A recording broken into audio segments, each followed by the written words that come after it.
Good morning. स्वागत है आप सभी का एग्जाम की बात यूट्यूब चैनल पर। आज है 25 नवंबर 2020 और आज मैं आपके लिए लेकर आया हूँ 25 नवंबर 2020 से जुड़े करंट अफेयर के महत्वपूर्ण प्रश्न, साथ ही 25 नवंबर से जुड़े राष्ट्रीय एवं अंतर्राष्ट्रीय दिवस। साथ ही आज की वीडियो के अंत में आप सभी के लिए एक छोटा सा टेस्ट है जिसमें कुल 4 प्रश्न होंगे। आप सभी को इन चारों प्रश्नों के आंसर कमेंट बॉक्स में देने हैं। चारों क्वेश्चन बहुत ही ज़्यादा इंपॉर्टेंट है, तो इनके आंसर आप कमेंट बॉक्स में ज़रूर दीजिएगा। तो चलिए शुरू करते हैं। सबसे पहले कल के वीडियो का सवाल। कल के वीडियो के अंत में आपसे एक सवाल पूछा गया था कि एशिया की पहली सौर ऊर्जा से संचालित कपड़ा मिल की स्थापना किस राज्य में की गई है। तो हाल ही में एशिया की पहली सौर ऊर्जा से संचालित कपड़ा मिल की स्थापना हुई है महाराष्ट्र राज्य में, जिसका नाम रखा गया है जय भवानी महिला सहकारी कपड़ा मिल। ये महिलाओं को रोजगार देने के लिए इस कपड़ा मिल की स्थापना की गई है और इसी के साथ ये एशिया की और साथ ही भारत की सौर ऊर्जा से संचालित कपड़ा मिल बन गई है। पहली कपड़ा मिल बनी है सौर ऊर्जा से संचालित, जिसकी स्थापना महाराष्ट्र राज्य में की गई है। तो क्वेश्चन इंपॉर्टेंट है आने वाले एग्जाम के लिए और आपको याद रखना है। वही बात करें कल के टेस्ट की, तो कल के टेस्ट का पहला प्रश्न था कालीबंगा सभ्यता स्थल वर्तमान किस राज्य में स्थित है। तो जो कालीबंगा है ये प्राचीन सभ्यता स्थल है जो कि वर्तमान में राजस्थान राज्य में स्थित है। तो आपको याद रखना है राजस्थान राज्य के हनुमानगढ़ जिले में स्थित है कालीबंगा सभ्यता स्थल। साथ ही एक और क्वेश्चन बनता है कि जो कालीबंगा सभ्यता स्थल है किस नदी के किनारे पर है। तो ये सरस्वती नदी के किनारे पर है, जिसे वर्तमान में गग्गर नदी के नाम से जाना जाता है। प्राचीन नाम था सरस्वती नदी और इसी के किनारे पे थी कालीबंगा सभ्यता, और इस नदी को वर्तमान में गग्गर नदी के नाम से जाना जाता है। तो आपको यहाँ पर ये इंपॉर्टेंट फैक्ट याद रखने, साथ ही आपको याद रखने कि जो कालीबंगा का अर्थ होता है, इसका अर्थ होता है काले रंग की चूड़ियाँ। काले रंग की चूड़ियाँ, ठीक है दोस्तों, इसे कालीबंगा कहा जाता था। तो कालीबंगा का अर्थ होता है काले रंग की चूड़ियाँ। ये क्वेश्चन एग्जाम में पूछा गया है। तो आपको यहाँ पर याद रखना है कालीबंगा सभ्यता स्थल वर्तमान में राजस्थान राज्य के हनुमानगढ़ जिले में है, जो कि गग्गर नदी के किनारे पर है, जिसे प्राचीन में सरस्वती नदी के नाम से जाना जाता था। क्वेश्चन नंबर 2 है चंबल नदी किसकी सहायक नदी है। तो चंबल नदी यमुना नदी की सहायक नदी है। जैसा कि आप जानते हैं कि चंबल नदी का उद्गम स्थल है मध्य प्रदेश में, और ये राजस्थान में बहती हुई उत्तर प्रदेश में यमुना नदी में मिल जाती है। ठीक है दोस्तों, तो आपको याद रखना है चंबल नदी यह यमुना नदी की सहायक नदी है। इंपॉर्टेंट क्वेश्चन है और आपको याद रखना है। क्वेश्चन नंबर 3 था दो कार्यकाल रखने वाले भारत के एकमात्र राष्ट्रपति कौन थे। तो दो कार्यकाल रखने वाले भारत के एकमात्र राष्ट्रपति थे डॉक्टर राजेंद्र प्रसाद। जैसा कि आप जानते हैं कि डॉक्टर राजेंद्र प्रसाद स्वतंत्र भारत के पहले राष्ट्रपति बने थे, यानी कि जब हमारा देश भारत स्वतंत्र हुआ तो इसके पहले राष्ट्रपति कौन बने थे। तो डॉक्टर राजेंद्र प्रसाद बने थे। ये 1950 से लेकर 1962 तक भारत के राष्ट्रपति थे, यानी कि 12 वर्षों का कार्यकाल था इनका, और इसी के साथ ये दो कार्यकाल रखने वाले एकमात्र राष्ट्रपति थे। साथ ही आपको याद रखना है कि जो डॉक्टर राजेंद्र प्रसाद थे ये संविधान निर्माण सभा के अध्यक्ष थे। ठीक है दोस्तों, यानी कि वह सभा जिसने संविधान का निर्माण किया था उसके अध्यक्ष कौन थे। तो उसके अध्यक्ष थे डॉक्टर राजेंद्र प्रसाद। ठीक है दोस्तों, तो ये आपको याद रखना है। साथ ही आप याद रखिएगा जो अस्थायी अध्यक्ष कौन थे। तो अस्थायी अध्यक्ष थे सच्चिदानंद सिन्हा। ठीक है दोस्तों, सच्चिदानंद सिन्हा जो थे ये संविधान सभा के अस्थायी अध्यक्ष थे, और स्थायी अध्यक्ष थे डॉक्टर राजेंद्र प्रसाद, जो कि बाद में भारत के पहले राष्ट्रपति बने थे, और ये दो कार्यकाल रखने वाले भारत के एकमात्र राष्ट्रपति हैं। तो ये इंपॉर्टेंट फैक्ट आपको याद रखना है। क्वेश्चन नंबर 4 है निम्न में से किस तिथि को दिन और रात बराबर होते हैं, यानी कि निम्न में से वो कौन सी डेट है जब दिन और रात दोनों का समय बराबर होता है।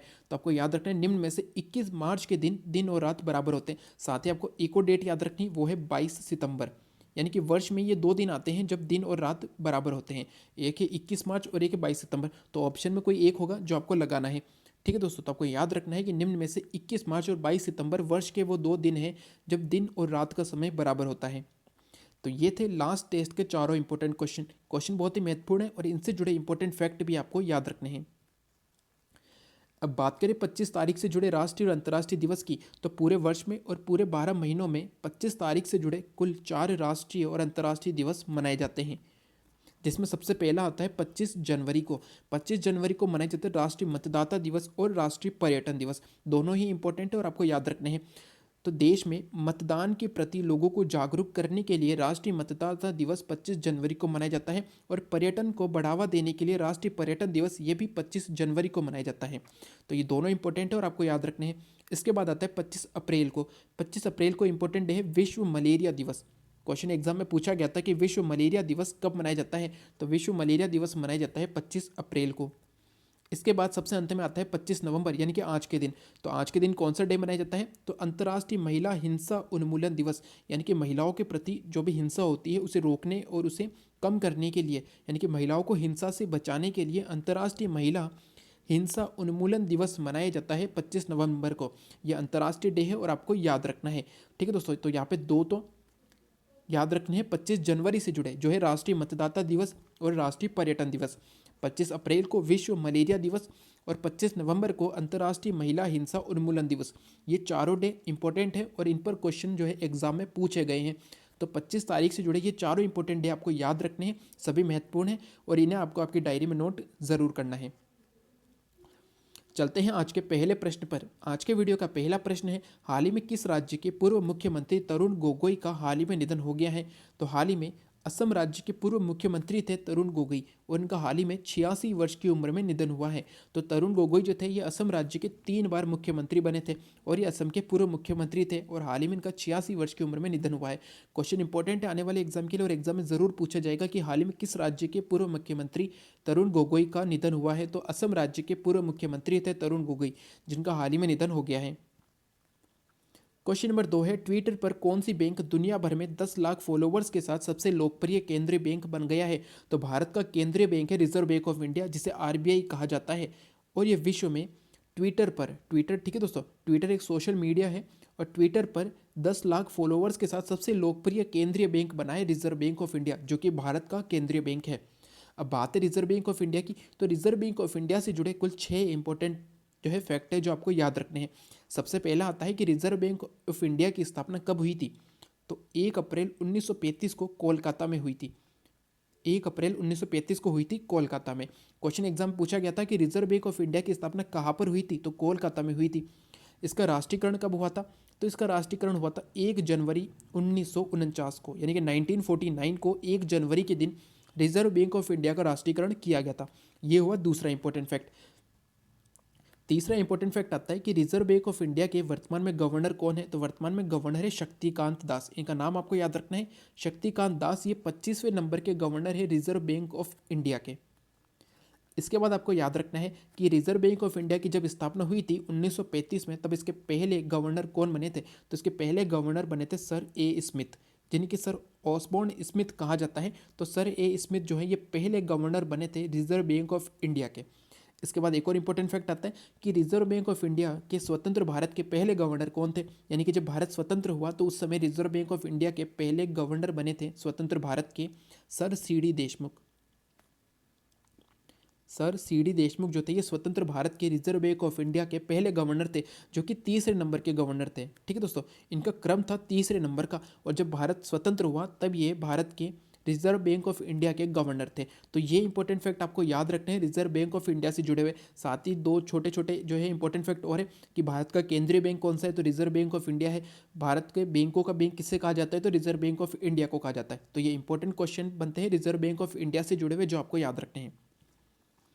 आज का क्वेश्चन नंबर 3 है, हाल ही में कौन विश्व के दूसरे सबसे अमीर व्यक्ति बन गए हैं? तो हाल ही में एलन मस्क दुनिया के यानी कि विश्व के दूसरे सबसे अमीर व्यक्ति बने हैं। पहले स्थान पर कौन है? तो पहले स्थान पर है जेफ बेजोस। अमेजोन के सीईओ हैं जेफ बेजोस, जो कि पहले स्थान पर है। दूसरे स्थान पर अब आए हैं एलन मस्क, जो कि स्पेस एक्स एक कंपनी है। ठीक है दोस्तों, और इसी के सीईओ हैं एलन मस्क, जो कि दूसरे सबसे अमीर व्यक्ति बने हैं। और तीसरे स्थान पर है बिल गेट्स। माइक्रोसॉफ्ट के बिल गेट्स इस सूची में तीसरे स्थान पर है। तो आपको ये तीनों नाम याद रखने। पहले पर है एलन मस्क, ठीक है दोस्तों, दूसरे पर है जेफ बेजोस और तीसरे पर जो है उल्टा हो गया है। पहले पर है जेफ बेजोस, दूसरे पर है एलन मस्क और एलन मस्क ने बिल गेट्स को हराकर यानी कि बिल गेट्स को पीछे करके दुनिया के दूसरे सबसे अमीर व्यक्ति बने हैं। तो आपको ये क्रम याद रखना है और इन तीनों का नाम भी आपको याद रखना है। आज का क्वेश्चन नंबर 4 है, हाल ही में कौन 5 दिवसीय दौरे पर बहरीन, यूएई और सेशल्स गए हैं? तो आपको याद रखना है भारत के वर्तमान में विदेश मंत्री है एस जयशंकर। कैबिनेट में विदेश मंत्री है एस जयशंकर, जो कि 5 दिवसीय दौरे पर बहरीन, यूएई और सेशल्स गए हैं। 24 से लेकर 29 नवंबर तक इनका दौरा रहेगा इन 3 देशों में। ठीक है दोस्तों, तो आपको याद रखना है, यहाँ पर 2 इंपॉर्टेंट फैक्ट याद रखने हैं। क्वेश्चन जो ये बनेगा कि हाल ही में कौन 5 दिवसीय दौरे पर बहरीन, यूएई और सेशल्स गए हैं? तो एस जयशंकर गए हैं। साथ ही आपको ये तीनों नाम भी याद रखने हैं। क्वेश्चन बन सकता है कि हाल ही में कौन ठीक है दोस्तों। हाल ही में एस जयशंकर बहरीन, यूएई और किस देश के दौरे पर गए हैं? तो सेशल्स के दौरे पर गए हैं। दूसरा इंपॉर्टेंट फैक्ट आपको याद रखना है कि वर्तमान में भारत के विदेश मंत्री कौन है? तो एस जयशंकर भारत के वर्तमान में विदेश मंत्री हैं। यह भी इंपॉर्टेंट क्वेश्चन बनता है और आपको याद रखना है। आज का क्वेश्चन नंबर 5 है, 71वें संविधान दिवस समारोह का आयोजन किस राज्य में किया जा रहा है? इंपॉर्टेंट क्वेश्चन आने वाले एग्जाम के लिए, और आप याद रखिएगा कि जो 71वें संविधान दिवस समारोह का आयोजन होगा ये गुजरात राज्य में किया जा रहा है। जैसा कि आप जानते हैं कि हमारे देश भारत का संविधान कब बनकर तैयार हुआ था? तो हमारे देश का संविधान बनकर तैयार हुआ था 26 नवंबर सन 1949 को। 26 नवंबर 1949 को हमारे देश का संविधान बनकर तैयार हुआ था, जिसे मान्यता मिली थी 26 जनवरी 1950 को, यानी कि 2 महीने के पश्चात। ठीक है दोस्तों, तो इसीलिए 26 नवंबर को जो है संविधान दिवस मनाया जाता है और 26 जनवरी को गणतंत्र दिवस मनाया जाता है। यानी कि जिस दिन संविधान बनकर तैयार हुआ उस दिन संविधान दिवस मनाया जाता है और जिस दिन संविधान लागू हुआ उस दिन गणतंत्र दिवस मनाया जाता है। तो 71वें संविधान दिवस समारोह का आयोजन हुआ है गुजरात राज्य में। गुजरात राज्य में एक नदी है नर्मदा नदी, जो कि सबसे महत्वपूर्ण नदी है गुजरात राज्य की। इसे गुजरात राज्य का शोक भी कहा जाता है। तो नर्मदा नदी में, जैसा कि आप जानते हैं कि नर्मदा नदी में जो है सरदार वल्लभ भाई पटेल की स्टेचू है, निर्मित है नर्मदा नदी में। ठीक है दोस्तों, नर्मदा नदी में एक टापू बना हुआ है जिस पर सरदार वल्लभ भाई पटेल की जो है स्टेचू है, जिसे कि स्टेचू ऑफ यूनिटी कहा जाता है। ठीक दोस्तों, यानी कि एकता की मूर्ति, स्टेचू ऑफ यूनिटी कहा जाता है। और यहीं पर इसी के पास में 71वें संविधान दिवस समारोह का आयोजन किया जा रहा है गुजरात राज्य में। तो क्वेश्चन इंपॉर्टेंट है आने वाले एग्जाम के लिए, और आपको याद रखना है कि 71वें संविधान दिवस समारोह का आयोजन गुजरात राज्य में किया जा रहा है। आज का क्वेश्चन नंबर 6 है, प्रधानमंत्री नरेंद्र मोदी जी ने कौन से G20 शिखर सम्मेलन में भाग लिया है? तो वर्चुअल तरीके से, ठीक है दोस्तों, वर्चुअल तरीके से G20 शिखर सम्मेलन में भाग लिया है प्रधानमंत्री नरेंद्र मोदी जी ने, और ये G20 का 15वां शिखर सम्मेलन है। जैसा कि हमने कल के वीडियो में एक क्वेश्चन पढ़ा था कि 2023 में भारत को किस जो है ग्रुप, यानी कि किस ग्रुप के अध्यक्षता दी गई है? तो 2023 में G20 की जो बैठक होगी इसकी अध्यक्षता करेगा हमारा देश भारत। और कल मैंने आपको 2 इंपॉर्टेंट फैक्ट बताए थे G20 से जुड़े हुए। इसकी स्थापना कब हुई? तो इसकी स्थापना हुई थी सन 1999 में। G20 जो ग्रुप है इसकी स्थापना 1999 में हुई थी। और G20 से मतलब है 20 देशों का समूह, लेकिन इसमें जो है 19 तो देश हैं और एक है यूरोपीय यूनियन। ये हमने कल के वीडियो में पढ़ा था कि 19 देश और यूरोपीय यूनियन जो है ये मिलकर G20 यानी कि ग्रुप 20 का निर्माण करते हैं, जिसकी स्थापना 1999 में हुई थी। और इसके अध्यक्ष जो हैं वो सऊदी अरब के जो प्रमुख होते हैं वो G20 के अध्यक्ष होते हैं। तो हाल ही में सऊदी अरब की तरफ से आयोजित हुआ है G20 शिखर सम्मेलन का 15वां शिखर सम्मेलन आयोजित हुआ है G20 का, और इसी में नरेंद्र मोदी जी ने भाग लिया है वर्चुअल तरीके से। तो आपको ये सभी इंपॉर्टेंट फैक्ट याद रखने हैं G20 से जुड़े हुए। इसी के अलावा बात करें कुछ अन्य इंपॉर्टेंट फैक्ट की, तो वो इस प्रकार है कि दिल्ली क्राइम वेब सीरीज को एमी अवार्ड्स 2020 की तरफ से बेस्ट ड्रामा सीरीज अवार्ड से सम्मानित किया गया है। क्वेश्चन इंपॉर्टेंट है आने वाले एग्जाम के लिए, और आप याद रखिएगा क्वेश्चन पूछा जा सकता है कि दिल्ली क्राइम वेब सीरीज, ये एक नाम है, दिल्ली क्राइम वेब सीरीज एक वेब सीरीज का नाम है, को एमी अवार्ड 2020 की तरफ से किस अवार्ड से सम्मानित किया गया है? तो बेस्ट ड्रामा सीरीज अवार्ड से सम्मानित किया गया है। क्वेश्चन इंपॉर्टेंट और आप याद रखिएगा। साथ ही आपको याद रखना है कि जो बाइडेन ये अमेरिका के नए राष्ट्रपति बने हैं। जो बाइडेन अभी शपथ लेना बाकी है, लेकिन अब ये राष्ट्रपति हैं। तो जो बाइडेन एंथनी ब्लिंकन को विदेश मंत्री और जैक सार्वलिन को राष्ट्रीय सुरक्षा सलाहकार नामित किया है। ठीक है दोस्तों, जैसे कि भारत में विदेश मंत्री हैं एस जयशंकर, हमने पढ़ा, तो उन्हीं के बराबर नियुक्त किया गया है एंथनी ब्लिंकन को, और राष्ट्रीय सुरक्षा सलाहकार नियुक्त किया गया है जैक साल्विन को। तो ये दोनों नाम आपको याद रखने हैं, क्वेश्चन अपने एग्जाम में भी पूछा जा सकते हैं। ठीक है दोस्तों, कि अमेरिका के नए विदेश मंत्री कौन नियुक्त हुए हैं? तो एंथनी ब्लिंकन नियुक्त हुए हैं। और राष्ट्रीय सुरक्षा सलाहकार कौन नियुक्त हुए हैं? तो जैक साल्विन नियुक्त हुए हैं। तो ये दोनों इंपॉर्टेंट फैक्ट याद रखने हैं आपको, एग्जाम में इनसे क्वेश्चन पूछा जा सकता है।